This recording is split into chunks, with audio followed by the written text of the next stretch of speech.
ID ID नीचे कर दो थोड़ी सी। सबसे पहले तो मैं आप सबका स्वागत करता हूँ और हमारे पवन खेड़ा जी जो कि हमारे मीडिया कम्युनिकेशन के राष्ट्रीय अध्यक्ष हैं, वो हमारे बीच में उपस्थित है, उनका स्वागत करता हूँ।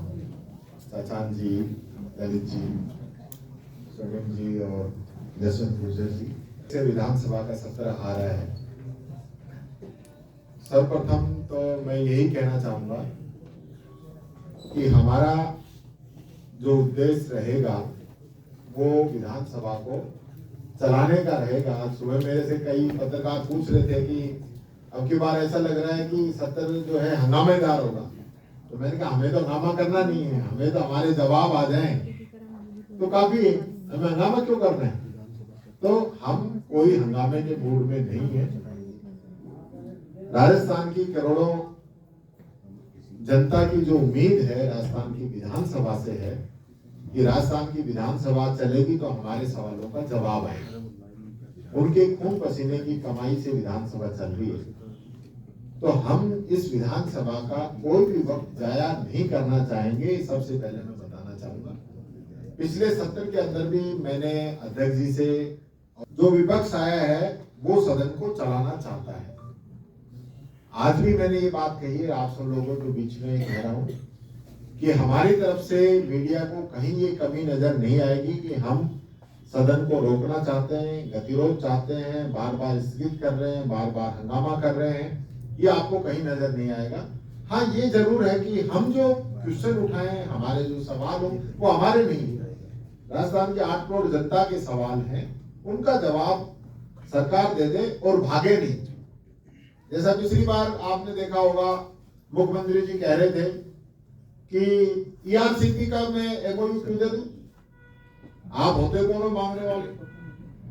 मैंने आपकी घर की चौपाल नहीं है, आप अपनी बैठक में भाषण नहीं दे रहे हैं, राजस्थान की विधानसभा है। यहाँ जो भी क्वेश्चन आपके सामने उठाया जा रहा है वो प्रदेश की जनता आपसे पूछ रही है। और एमओयू क्या है, वो बीजेपी का या सरकार का कोई पर्सनल डॉक्यूमेंट नहीं है, वो तो सरकारी डॉक्यूमेंट है।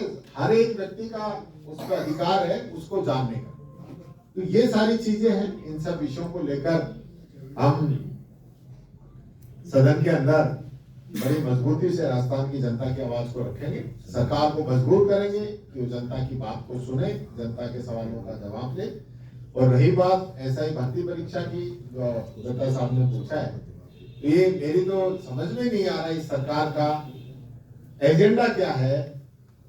मैं देख रहा था कल सरकार के कैबिनेट मंत्री का बयान था कि जो हमने तय किया है कि नहीं होनी चाहिए तो वही तो होगा, पर आज कोर्ट के अंदर जवाब दूसरा है, कल प्रेस के अंदर इन्हीं माननीय का जवाब दूसरा था।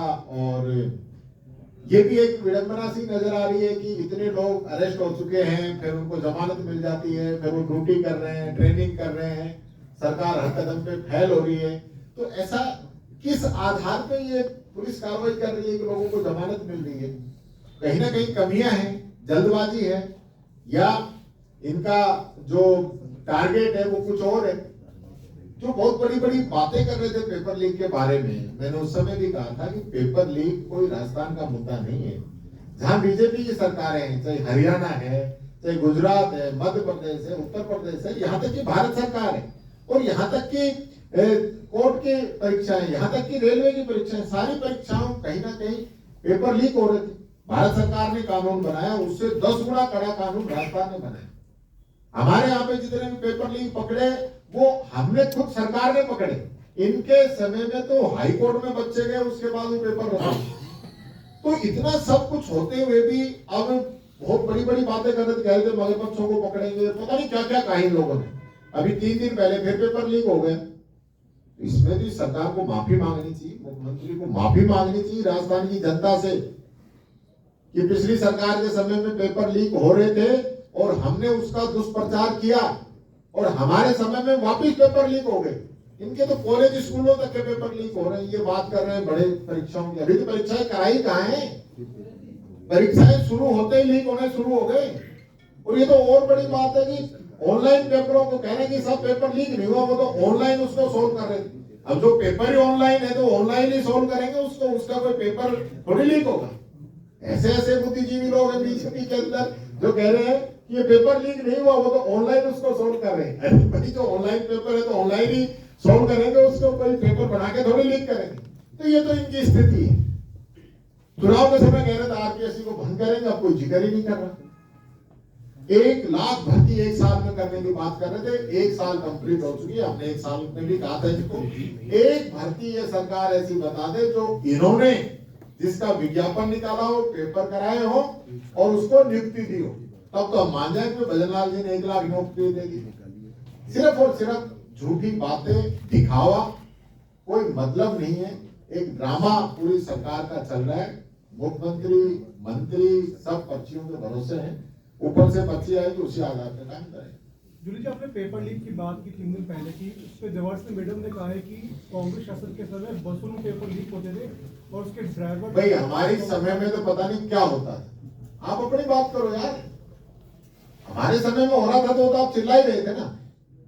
अब ये कहना कि भाई कांग्रेस के में होता था तो हम भी इनके में बस में होते थे तो ये ट्रक में पेपर लीक करेंगे, बहुत बड़ी बात कह दी मैडम साहब।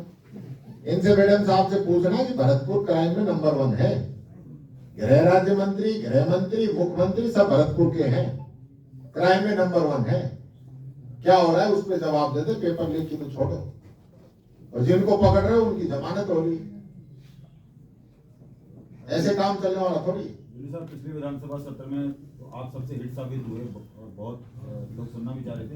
इस बार के लिए क्या खास तैयारी, किस तरीके से पूरी कैबिनेट को लेकर जनता शैडो कैबिनेट हमारी बन चुकी है। हमने विधायकों को जिम्मेदारी दे दी है।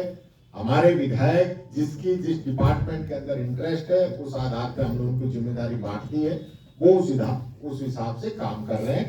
और आपको अब की बार पहले से ज्यादा बेटर परफॉर्मेंस हमारे विधायक दल की आपको नजर आएगी, हमारे विधायक साथियों की। और मुझे खुशी है ये कहते हुए जो फर्स्ट टाइमर भी विधायक थे उनकी परफॉर्मेंस भी जबरदस्त रही।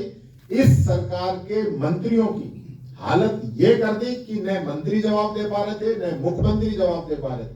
और पिछली बार तो ये कहकर बच गए, पिछली सरकार ने ये किया था, पिछली सरकार ने वो किया था। अब की बार ये बचने वाले नहीं है। इन्होंने 1 साल में क्या किया है, इस चीज का जवाब, इस चीज का हिसाब हम लोग मांगेंगे। और जो मंत्रियों ने आश्वासन दिए हैं, यहाँ बड़े बड़े आश्वासन दिए विधानसभा के अंदर, जो कि उनकी घर की दुकान नहीं थी, विधानसभा है राजस्थान की। यहाँ जो भी आश्वासन दिए हैं वो हाउस की प्रॉपर्टी है, उस पर इन्होंने क्या कार्रवाई की, इसका भी जवाब हम मांगेंगे। जूली जी, जूली जी बोले हमारी सरकार में कोई पेपर लीक नहीं हुआ, वो तो पिछली सरकार में। जोगाराम पटेल जी के बेटे की जब नियुक्ति हुई, जो उन्होंने कहा सब कानून सम्मत है, और फिर उन्होंने उसको इस्तीफा दिलवाया। पूछ लेना जोगाराम जी ने पहले क्यों बोला कि सब सही हुआ है, फिर बेटे का इस्तीफा क्यों कराया। जूली जी, गहलोत जी ने ट्वीट किया था कि महात्मा गांधी गवर्नमेंट स्कूल में अभी तक बच्चों को ड्रेस और स्वेटर वगैरह नहीं मिले, उस पर क्या कहेंगे? देखिए, हमारे समय की जो योजनाएं हैं उनको लगातार बंद करना, नाम बदलना, और यहाँ तक कि आप स्वेटर की कह रहे हैं, तो जब सर्दियां निकल जाएंगी तब हो सकता है स्वेटर बांटेंगे। गरीबों को दीपावली पे पेंशन की जरूरत थी, ये पेंशन नहीं दे पाए। किसान जब फसल बो रहा था तो उसको खाद की जरूरत थी, ये खाद नहीं दे पाए। गर्मियों में आपको, हमको, किसान को, राजस्थान की जनता को जब बिजली की जरूरत थी, जब बिजली नहीं दे पाए। जब बारिश में पानी भर गया था जयपुर की कॉलोनियों के अंदर, जब वो पानी निकालने की जरूरत थी, तब इनके आपदा राहत मंत्री ने इस्तीफा दे रखा था, कोई पानी नहीं निकाल पा रहा था। तो ये तो इस सरकार की स्थिति है भाई। हमारे समय की स्कूटी दी हुई, पहुंची हुई है कॉलेजों में, जिनको बांटना है, सिर्फ रंग पेंट उनका नहीं हो पा रहा है भगवा, इस वजह से उनको रोका हुआ है, उनमें बड़ी बड़ी झाड़ियां उगाई हैं। ये हालत इस सरकार की होगी। Thank you. आप